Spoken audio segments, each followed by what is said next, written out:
There are 33 and counting evolutions in Clash Royale, and while most of them are pretty decent, there are 10 that you should absolutely prioritize buying. We're going to go over those today, starting off with the Valkyrie. Now, what makes the Valkyrie Evo so good is, number one, you can plug and play in almost any deck. While she is good in several like meta decks, which are decks that a lot of people use because they're concocted by the pros and what have you, you can fit this Valkyrie into any deck in the game. The mini tank role is something that almost every deck, even your homemade mid-ladder 4.6 Menace cycle deck has, and the Valkyrie can fit in every single one of those, not only being good on defense but also on offense as well. So she's something that you could get no matter what stage you are in the game. And while saying this, I didn't vote Evo Valkyrie. Next up is the cannon. Now, I don't want you guys to be accusing me of cannon glazing. I've been dealing with this for months on my tier list rankings. The cannon is really good because it is a very effective, cheap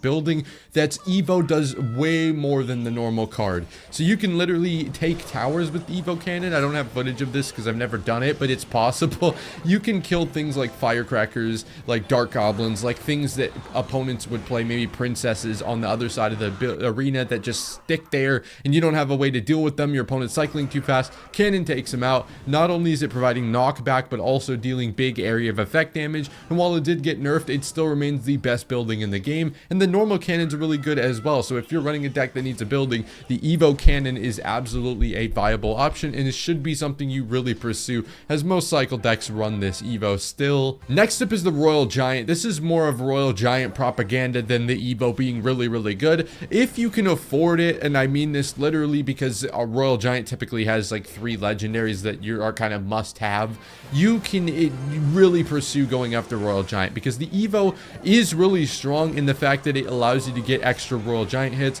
and Royal Giant is one of the most consistent broken cards and decks in the meta. I won't say cards, that's up for debate, but decks, it's been around for over a year. It's always consistent no matter what the balance changes are, and there's always some different broken Evo like Witch or Hunter or Prime Phoenix that you could shove in the deck and just have it work. So Royal Giant is a absolute must have if you are willing to pursue Royal Giant. It's different than like the Valk, because obviously you can't just shove a Royal Giant in your deck. It's got to kind of be built as, you know, your main win condition. If you're willing to switch up your win condition, Royal Giant is a really good choice. Royal Recruits, the easiest card to play in the game.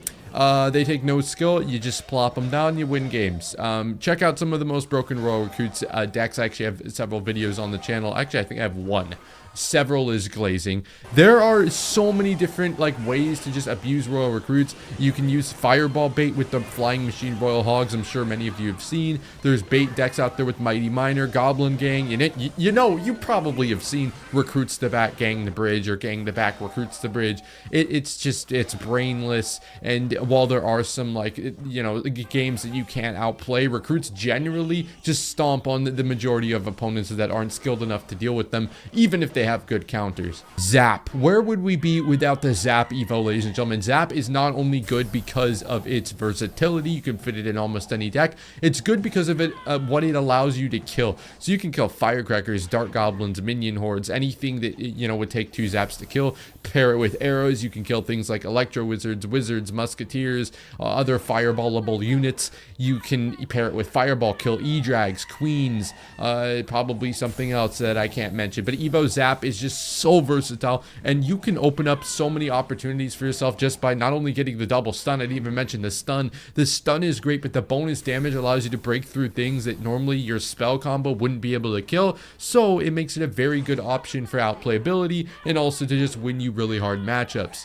The Witch. Where would we be without the Witch? Well, better off probably. But Evo Witch, even though it has got toned down a little bit, it's not the new shiny toy everybody's playing with. If you're not on top ladder where people have learned to deal with the Witch is just so good, especially specifically in Graveyard, just because killing the Graveyard skeletons makes your Witch pretty much invulnerable. You're going to be able to just destroy people with the Witch because they don't know how to respond to it.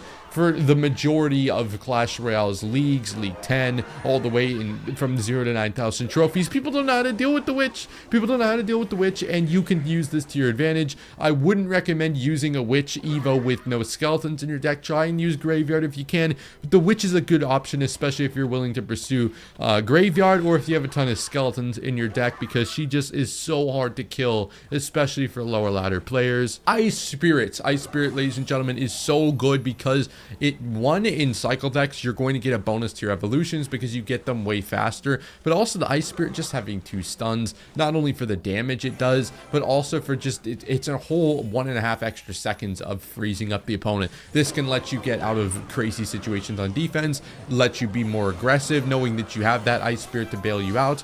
It can help you in defenses when you struggle as a new cycle player, or you just don't know how to play properly. You use the Ice Spirit to bail you out, and it's a staple of cycle decks. You get it a ton. It always does a ton, never fails to get value, and can work on offense sometimes. So it's just a cycle player's dream. The Firecracker is also really, really good, especially in lower ladder. I understand that a lot of people just arrows it, and everybody knows that, you know, Firecracker's been around for forever, but she's a really good plug and play option, similar to the Valkyrie. She's not as good as the Valkyrie, obviously. She's still a really strong Evo, really easy to use, and she's going to be able to fit in so many different decks. The Firecracker is something you should absolutely is absolutely worth pursuing.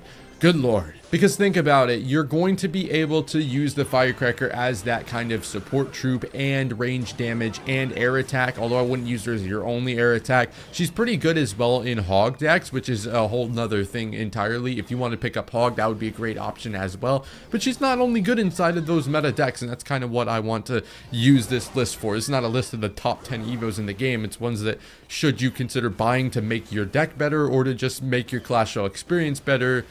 And is it going to be nerfed in the future? Probably not. So good options. Executioner. This is an interesting one because I wouldn't say it's a top 10 Evo in the game. It might be, actually. It might be because it's really, really broken. But the Exy is just not good by itself. It doesn't do enough by itself. And while there will be beatdown matchups where it's really good, right? Obviously, there are so many different interaction changes with the Evo Exy that make it really hard to deal with, especially if you're using the right combo of your cards. The Exy just gets a massive boost because he gets the bonus damage, the knockback, the ability to just buy himself solo lanes when you don't need to give him extra help. You don't even need the tornado with him, really, even though you probably should still pair the tornado with him. He's going to be able to do so much more on his own that it opens up your offense. It opens up your being able to save different cards for different defenses you may need, or for offense. Evo Exy is just a really, really good card that will bail you out of so many situations and makes the Exy way, way better. And we have the Inferno Dragon, which I think is interesting because I did rank this kind of low, but